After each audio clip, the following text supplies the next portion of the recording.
in this lecture, I want to talk about the causes of the Reformation. This is a rather standard approach to the Reformation, because it's admitted by all that the Reformation did not just happen or come like a bolt from the blue.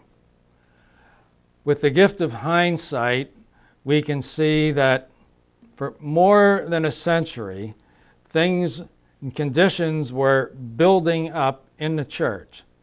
Conditions that clamored for, cried for something to be done, some kind of reform or change to be effected. And that change came. And it was acknowledged by almost everyone in Christendom or the then Western world that the person or the man from whom reform had to come was the Pope. And there was, in different ways, but throughout the 15th century and into the 16th, a cry for reform, and a reform in head and members, meaning a reform in the papacy itself and in the church itself.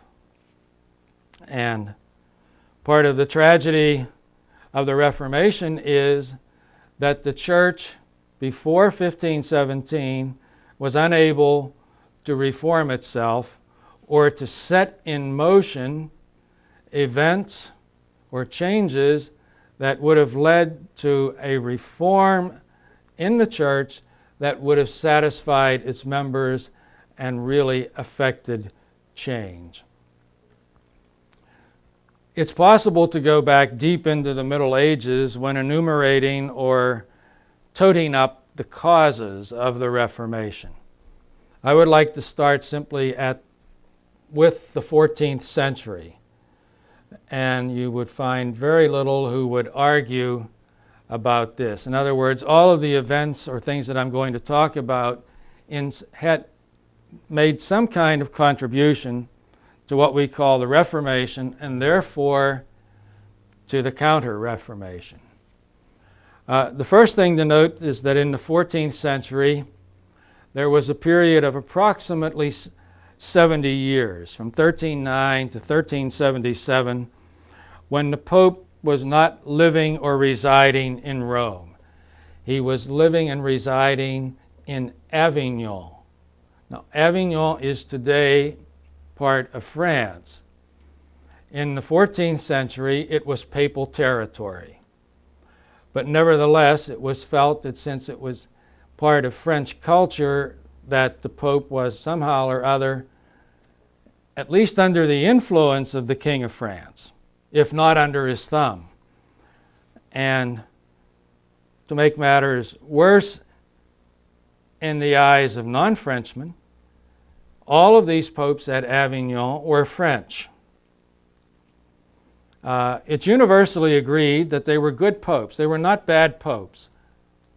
And they did not do anything to damage the church, intentionally, and some would say, or otherwise, except not live in Rome, where Christendom, except for the French, felt the Pope should be. They were all good administrators.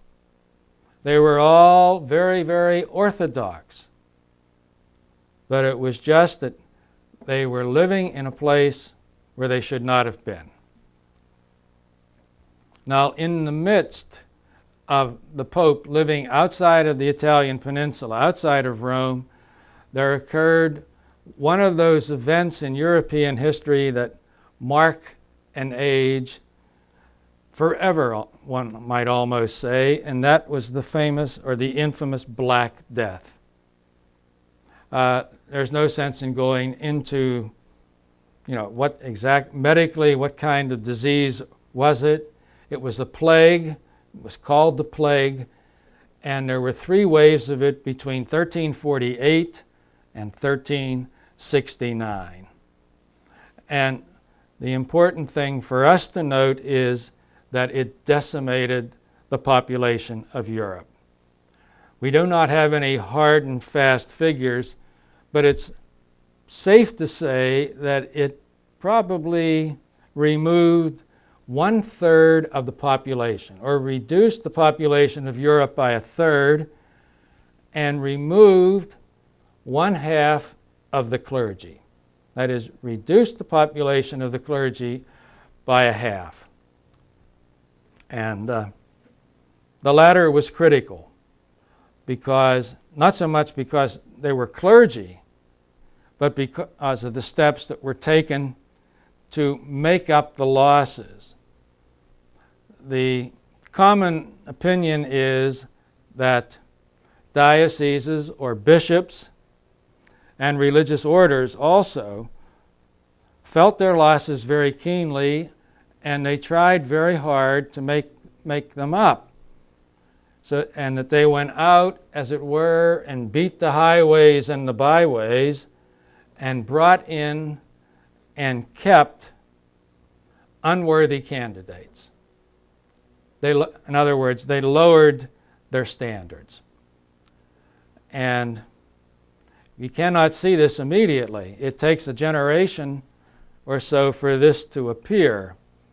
But appear it does, that we can see that there's a different type of cleric around, say, in 1400 from those who were there in 1300. Of all the causes of the Reformation, the Black Death is most likely the greatest.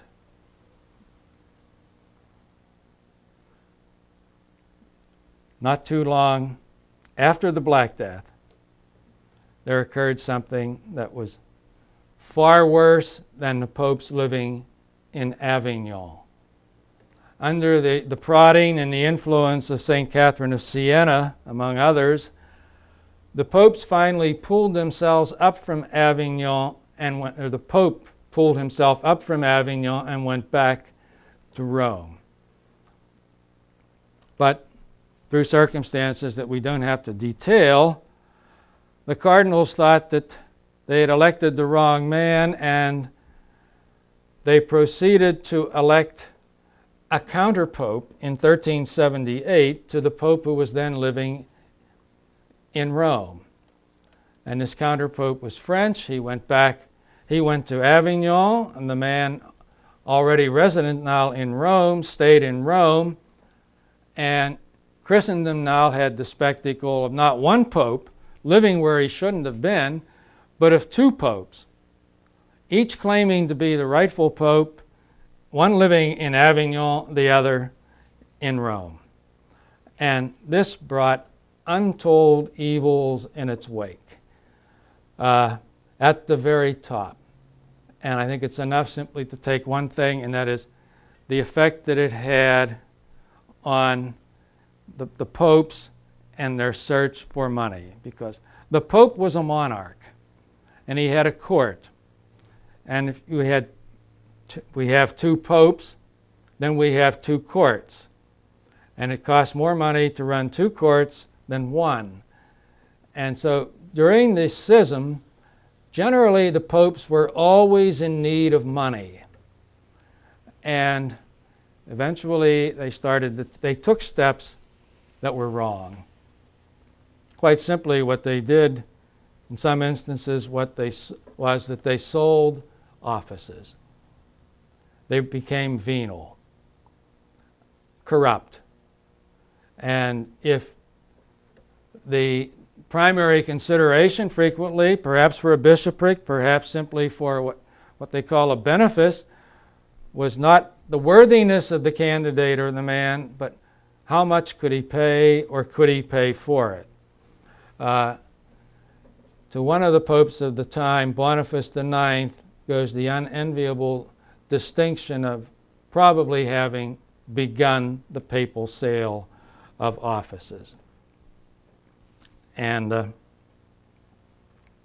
in addition to that, there was simply the scandal that was given to Christendom.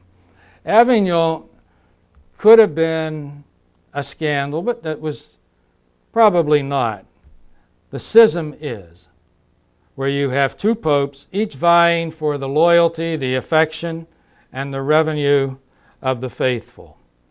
And what happened was there were a number of schemes for ending this schism. Got worse before it got better. There was a period when Christendom ended up with 3, not 2 popes.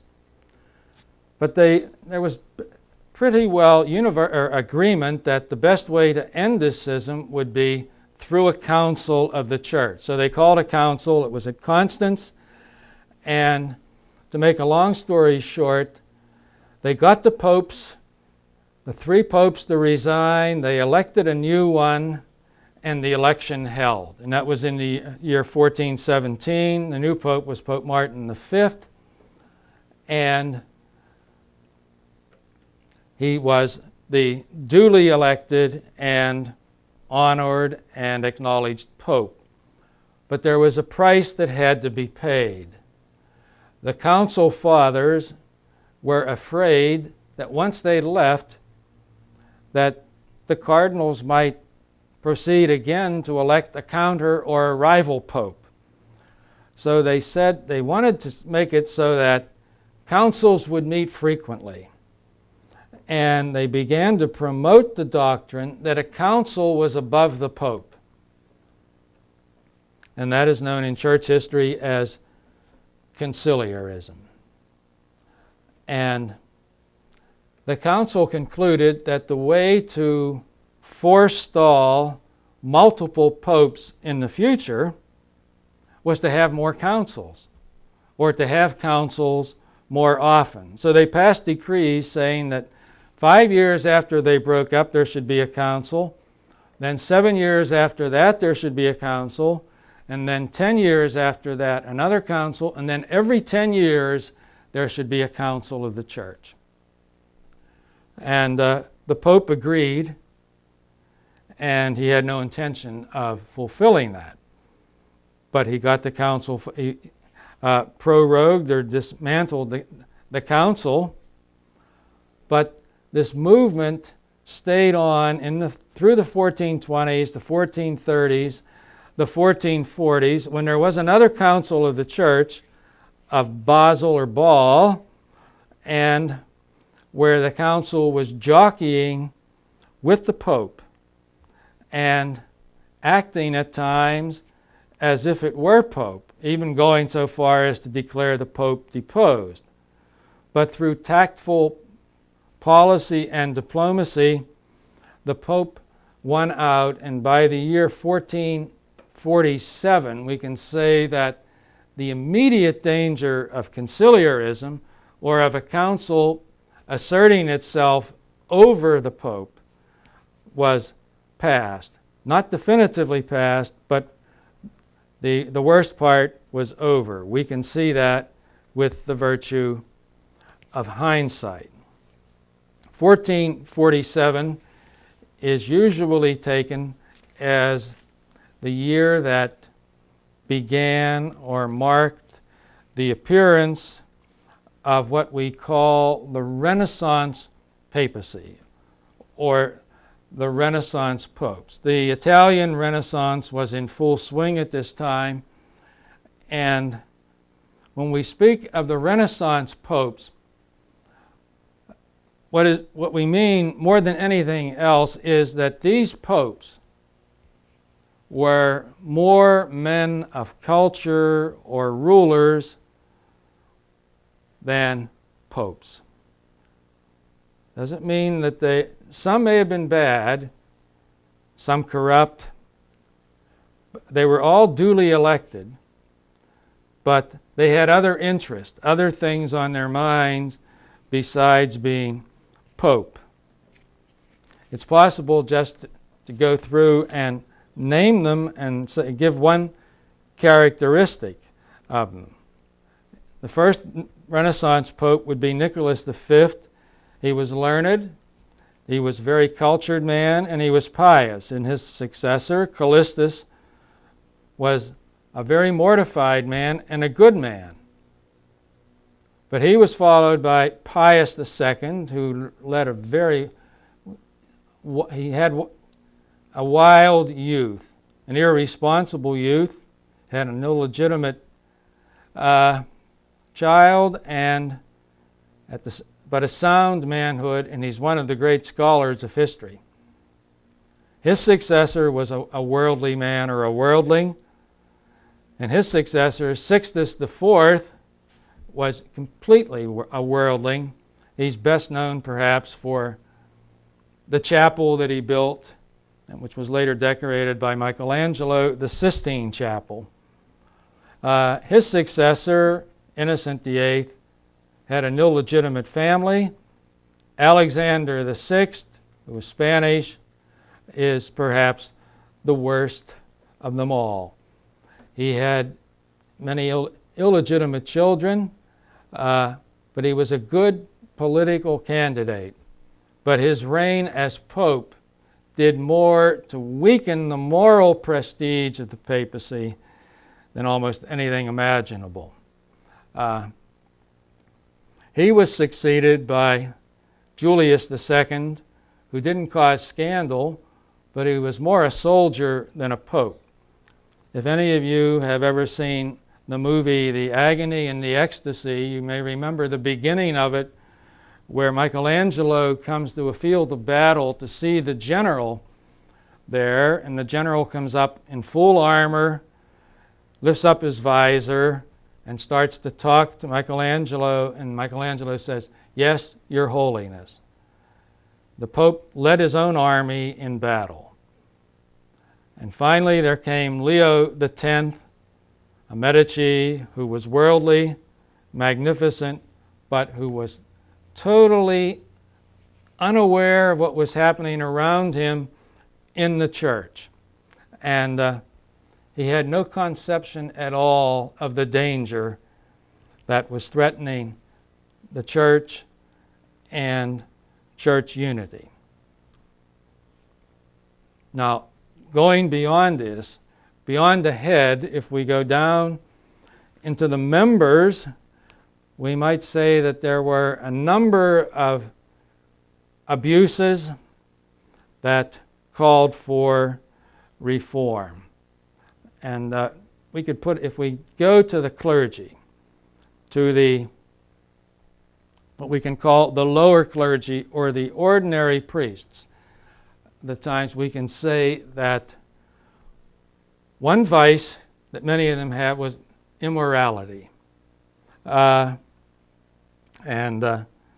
of them had women that they kept in their rectories by whom they had children, so they had families, and they had families to support. Sometimes they were supported by their flock or their parish. At other times, they were not. Of all the evils that, say, infected the clergy at this time, to the men and women of our day, this is probably the most glaring, or the one that would cry out the most for reform. To the men and women of the time, it wasn't. The next one was worse in their eyes, and historically I think we can say it was worse, and that was non-residence or absentee clergy. What do we mean by that? Absentee clergy or non-residence means simply that the priest, and we can take it a level higher, the bishops also, were not obliged to live in their parish or their diocese. They were obliged, but they didn't. And the system then in force allowed them to do that. And this led then to a vice that was universal and acknowledged as a vice and something to be uprooted, but which it took the longest time really to attack and to come to grips with, and that is what plurality of benefices. Now, in ecclesiastical law, a diocese or a parish is a benefice. And what church law means by that is the means of support for the priest or for the bishop. In other words, there's money or revenue attached to being the pastor of this church in this town or in this village. There's money attached to being the bishop of this diocese in Italy or in Germany or in England. And that is fine and as it should be, because the priest and the bishop is entitled to material support. But when you have the practice of plurality of benefices, you can have one man being bishop of 3 different dioceses, perhaps not even speaking the language of the people in one of his dioceses. You can have a man being pastor or in charge of 3 parishes. What do they do? Frequently what they did was they farmed them out. If the diocese was worth $50,000, the bishop could find somebody perhaps to be the bishop there in the diocese for $10,000, or the same thing in the parish. And you can see that money is there, and you can see what Scripture means when it says the desire of money is the root of all evil. Back in the Middle Ages, in the 13th century, Pope Innocent III remarked of a bishop of his own time, he said, his heart is a bank. And that was the case with too many clergy on the eve of the Reformation, that they were interested in money, and more interested in money than in the cure or the care of souls. So the non-residence and all the evils that came in its train was much worse than the individual sins, no matter how gross, of a parish priest or a priest. And we'll see when we come to the Council of Trent itself that the heart of the reforms for which Trent was called, the heart of the reform of the church was requiring bishops and equally priests to live in their diocese and their parish. If Trent had been unable to enforce that, then the Counter-Reformation would not have succeeded or would not have had the degree of success that it had. And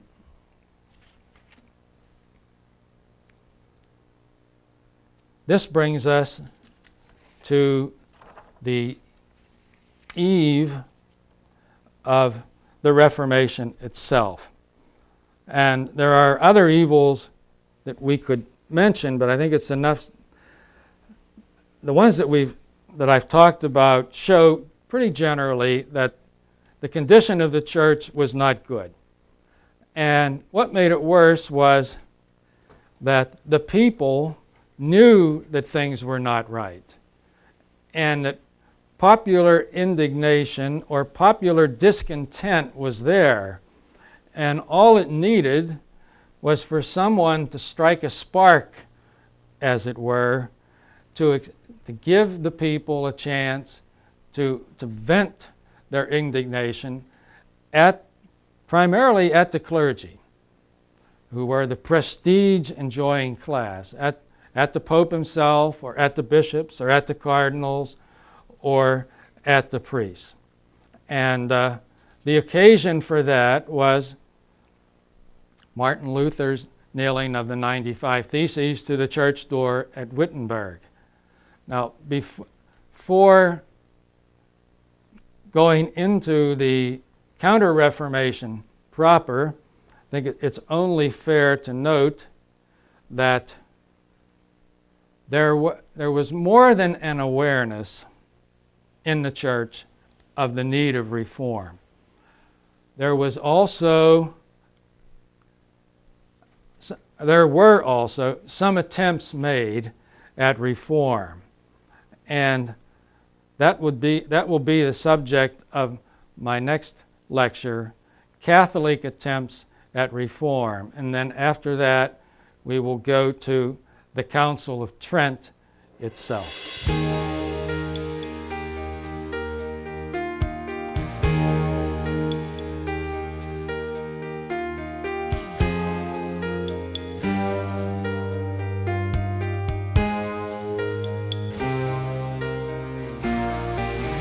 Talking about the causes of the Reformation.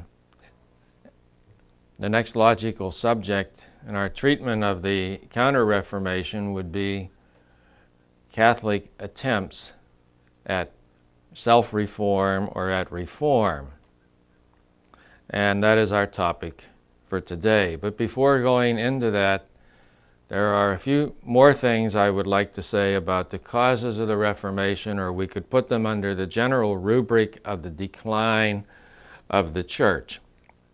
An addendum to the Renaissance papacy would be that one consequence of this, or the way these popes acted during the Renaissance, popes who were as much humanists as, say, men of the church or ecclesial men, treated the papacy itself as a kind of petty Italian princedom.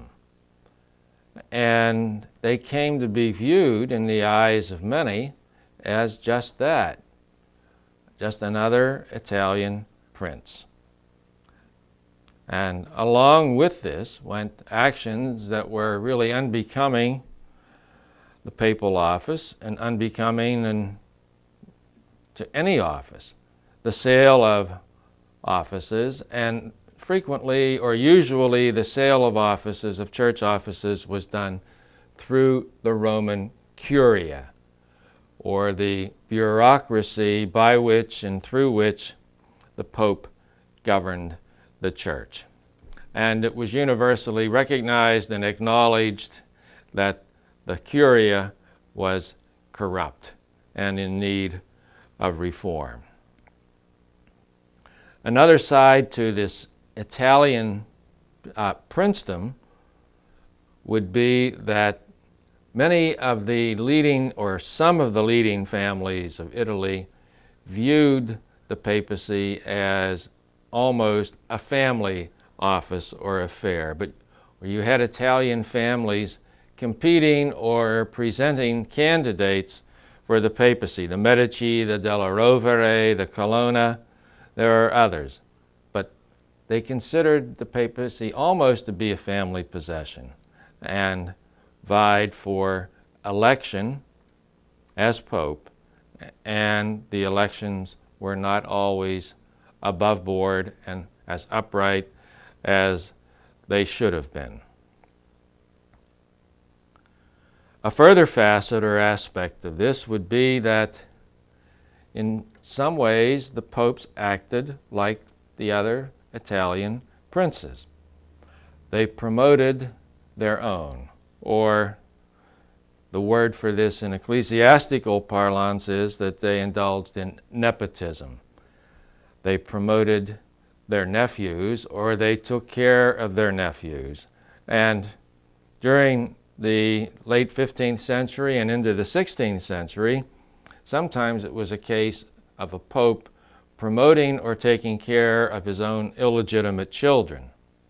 And this is as late as the 1530s, when a truly reform-minded pope was on the throne of St. Peter, but he had led a wild and irresponsible youth and had children, and felt that he was obliged to take care of them.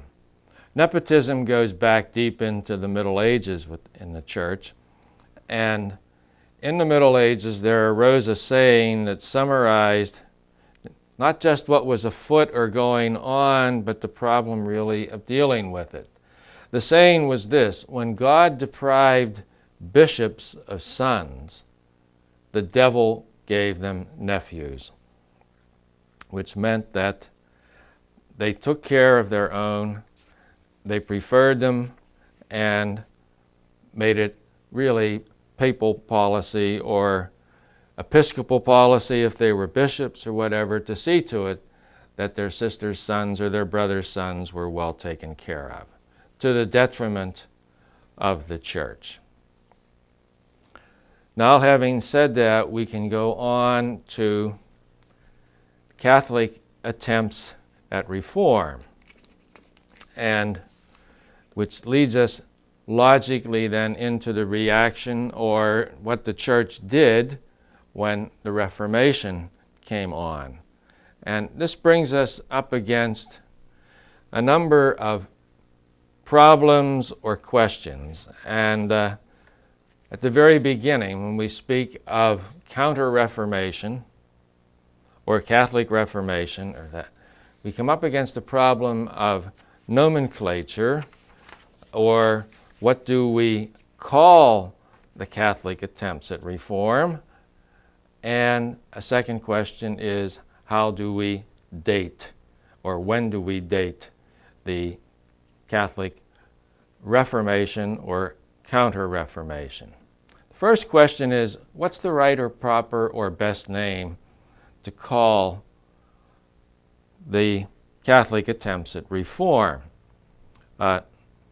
This course is titled Counter-Reformation, and at one time it was said that Counter-Reformation was the term that was preferred by German historians and frequently by non-Catholic historians, and that Catholics preferred to call it the Catholic Reformation or Catholic Reform.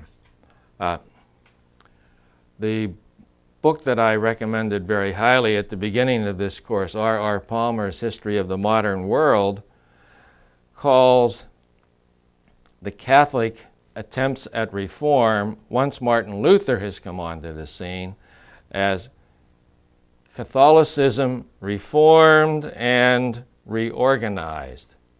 Now, that's not so much a name as a description, but it's very apt, and we'll see to it that when the church does react or deal with the questions raised by Luther and Calvin and others, and questions raised from within by reforming cardinals, that it's seen that two things are necessary. There has to be reform, and at the same time, reform is going to entail some kind of reorganization. And if we look through that, through the reforms that were done and the reorganizing that was done, what we come up with at the end is a revitalized Catholicism. Some might want to say that it's Catholicism revitalized. Or some might say that it is a Catholic restoration. In other words, the church was, through the actions at Trent and through reforming popes and through the help of religious orders, Catholicism was brought back to what it should have been, or at least was put on the road to being better than it had been before the advent of the Reformation. That's the first question that comes up when we deal with Catholic attempts at reform. A second question that comes up and that has to occupy us is, when do we date the Catholic Reformation or the Counter-Reformation? Do we date it from Martin Luther, or before Luther, or after Luther? And we might say that there are almost as many dates given for beginning the Catholic or Counter-Reformation as there are historians writing about it. And we run up against the same problem at the end as to when does the Catholic Reformation end? And I will simply now give you a number of dates that have been presented or used for the beginning of the Reformation, Catholic Reformation, and then a number of dates that have been used for the end, with brief explanation of a few.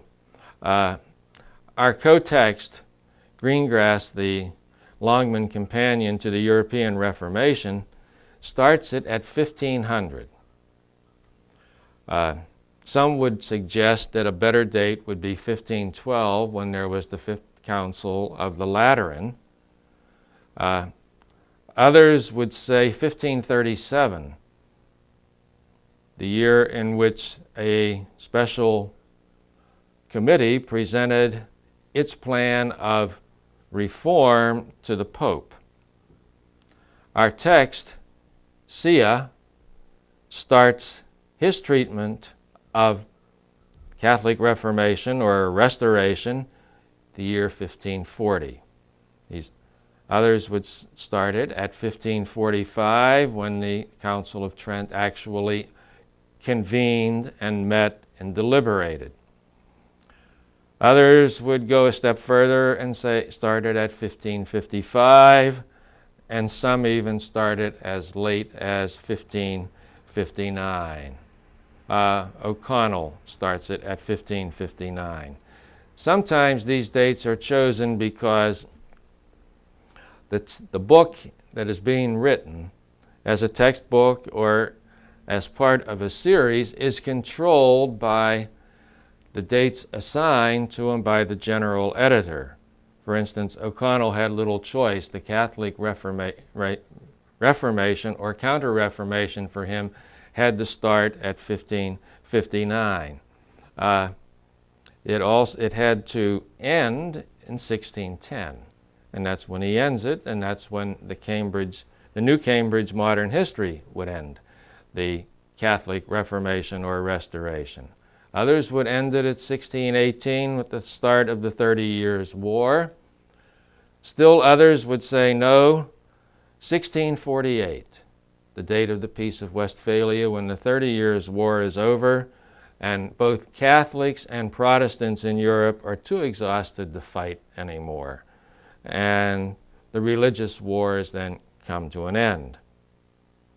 Others, like John Bossy, would put it at 1700, and the author of our text, Sia, puts it as late as 1770, and he has his eye on the suppression of the Society of Jesus of the Jesuits by the Pope. So we have it, the Counter-Reformation, or in the eyes of historians, starting as early as the year 1500 and ending as late as the year 1770.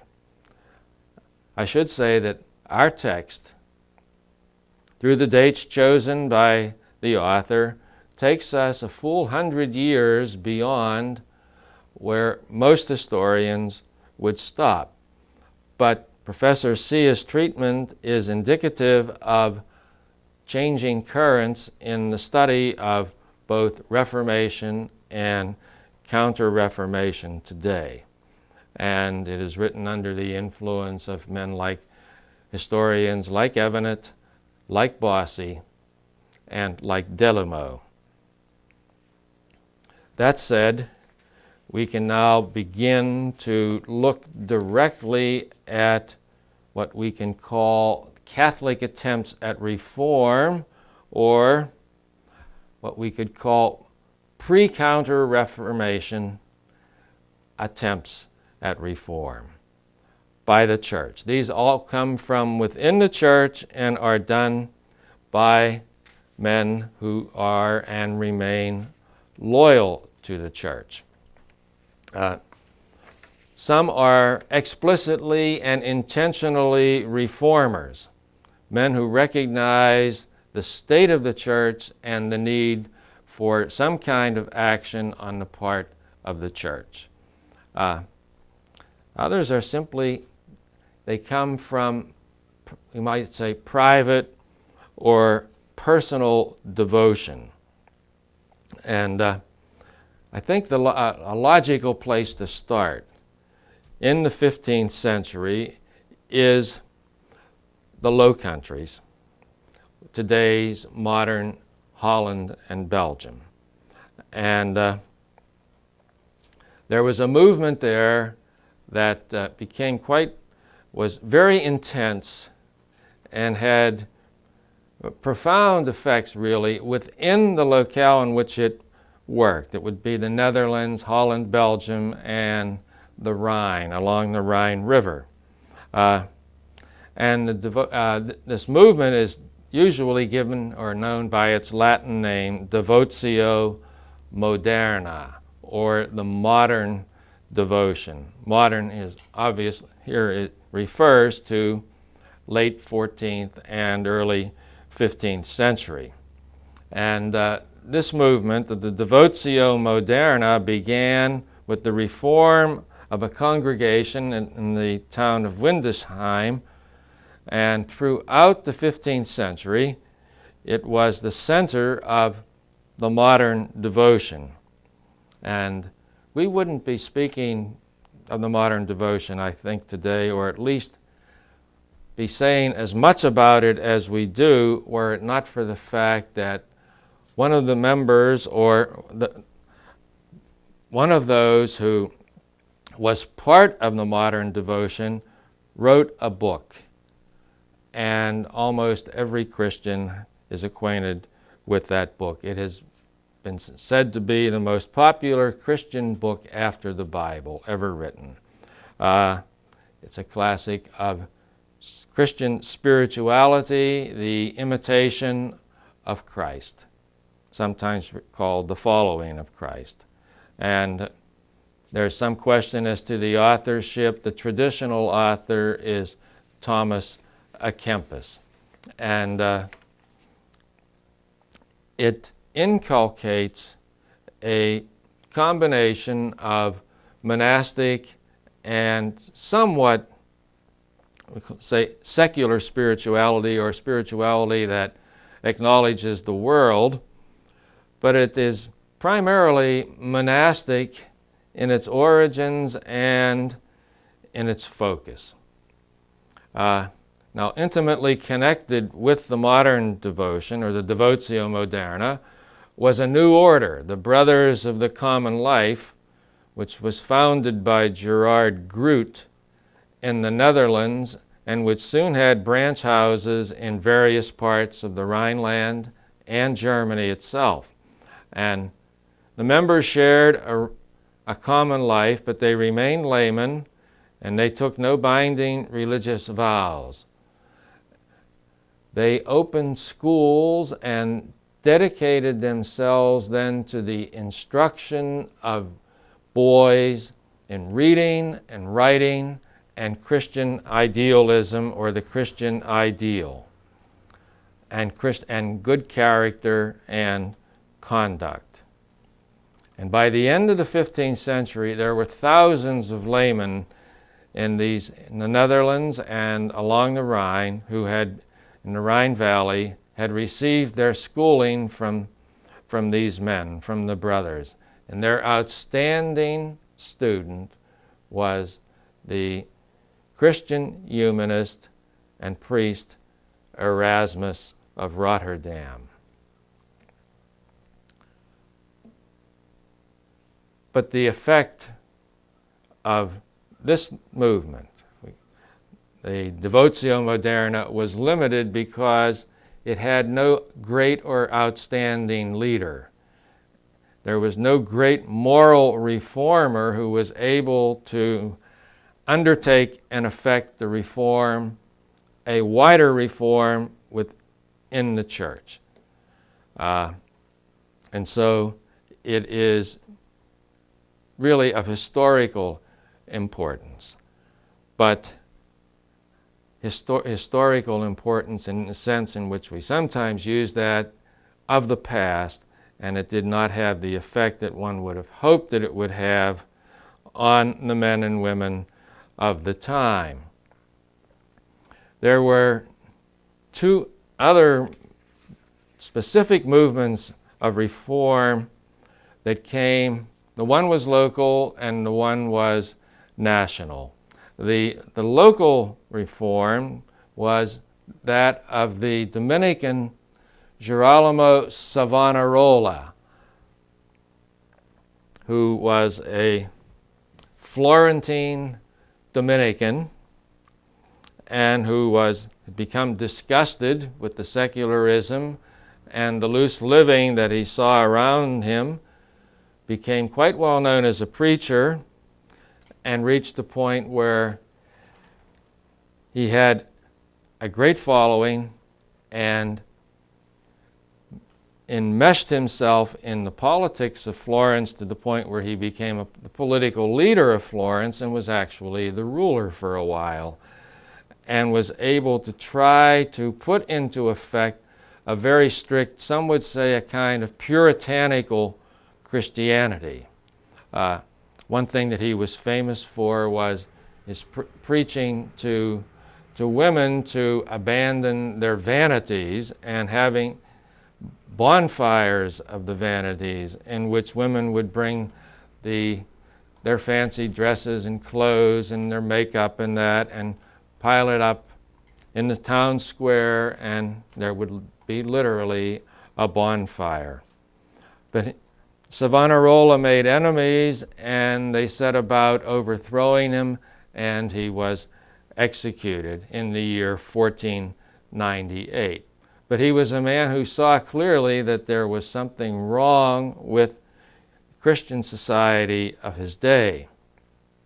Another man who was just as clear-headed, but went about reform in a slightly different way, was in Spain. And he was a cardinal, a Franciscan friar.